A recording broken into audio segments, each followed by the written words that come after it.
So the second type of microcapsule-based self-healing we talk about is the case where the two components are both embedded within microcapsules. So like there's what microcapsule type 1 and microcapsule type 2. This is an optical image of the microcapsules, as you can see here. Now, what is important about these microcapsules is for you to consider this shell that is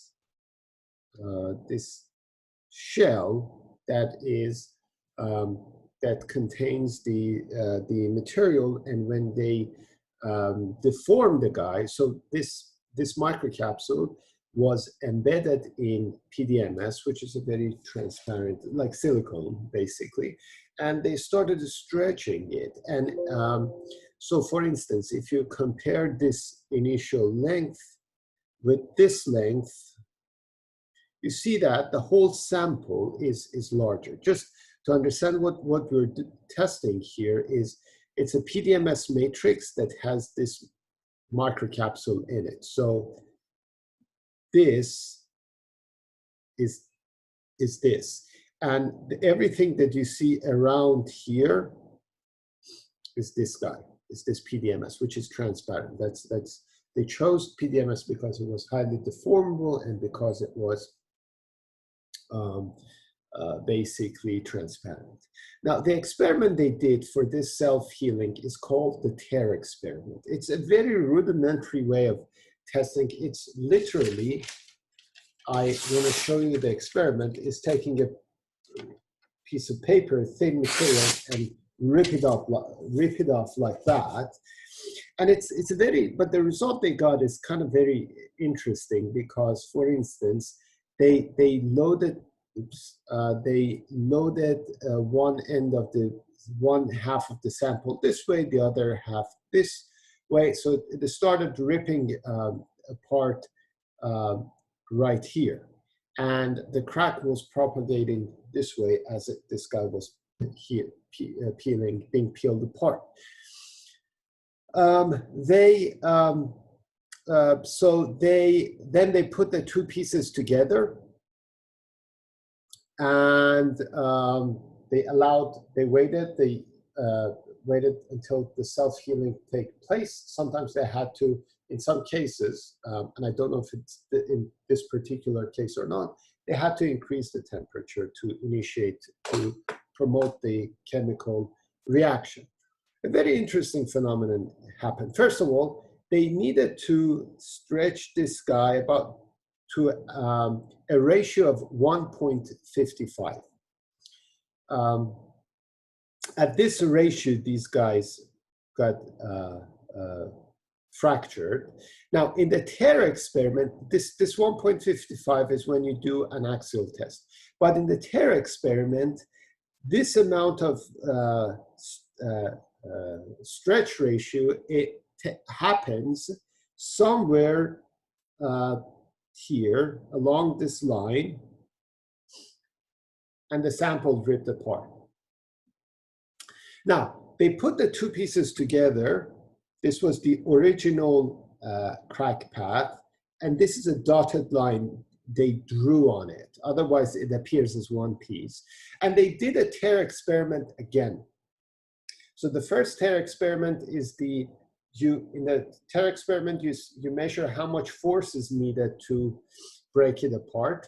And so the force as a function of displacement, this is basically, if I just repeat my experiment, when I'm doing this experiment, I'm applying some force and I am at the same time moving my hand up. So displacement versus the amount of force it takes to cause the failure. So the initial case, the virgin material, is basically this solid curve. It takes more or less a force that there's more or less a constant, some oscillation because it's a fracture property, and it's about 0.4 newtons.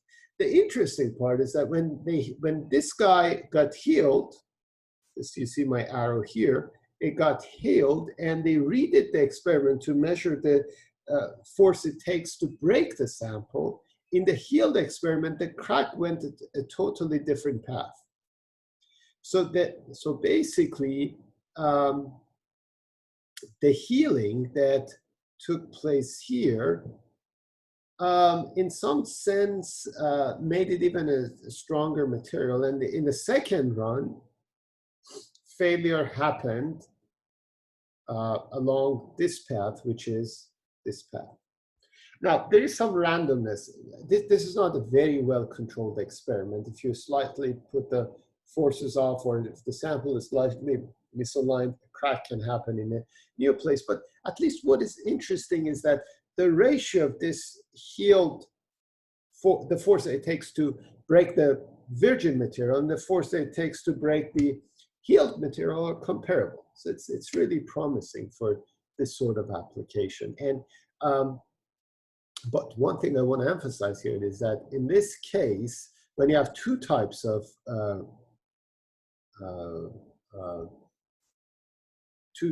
microcapsules, you may need large deformations to initiate healing, because you have to break both types of enough of both types of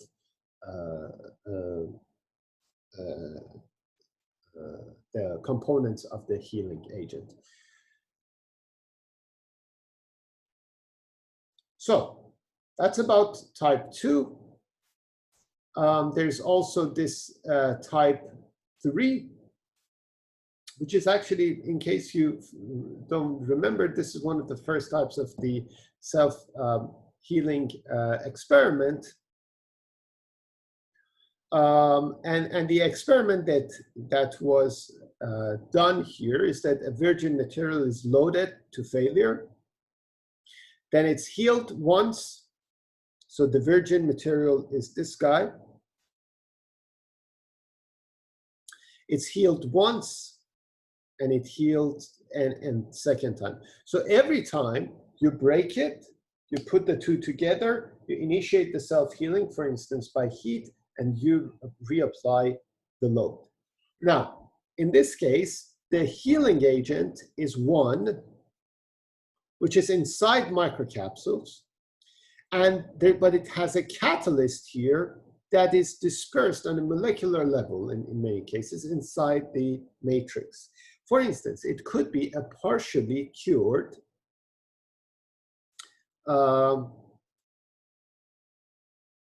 it could be a partially cured epoxy.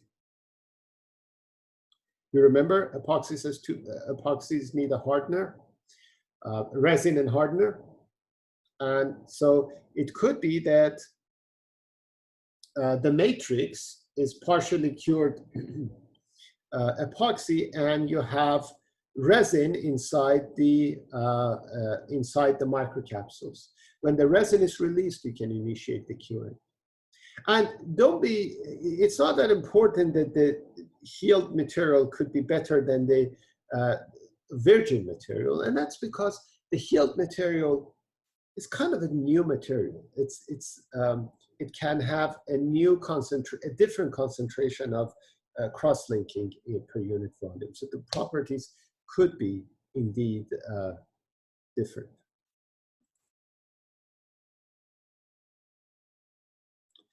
And there's also the fourth type, which is the phase-separated type. So in this case, 2, you see this halo? It means 2 doesn't have a solid border, unlike 1. 1 has a solid border that protects the 1 from the rest of the matrix. If that solid border was not there, 1 would have reacted or would have been dispersed inside the matrix. But 2 phase separates. Basically, 2 likes itself more than 2 likes the rest of the resin, the rest of the matrix. So it's like islands of oil if you pour oil in water. And so in this case, 2 is separated without borders, without solid borders, from the matrix. And so in this case, they showed the application for self-healing coatings, that this is the coating that has damages in it. And over time, these damages are healed. This is the damage, this is the healed agent. And so they showed this for protective coatings of metals.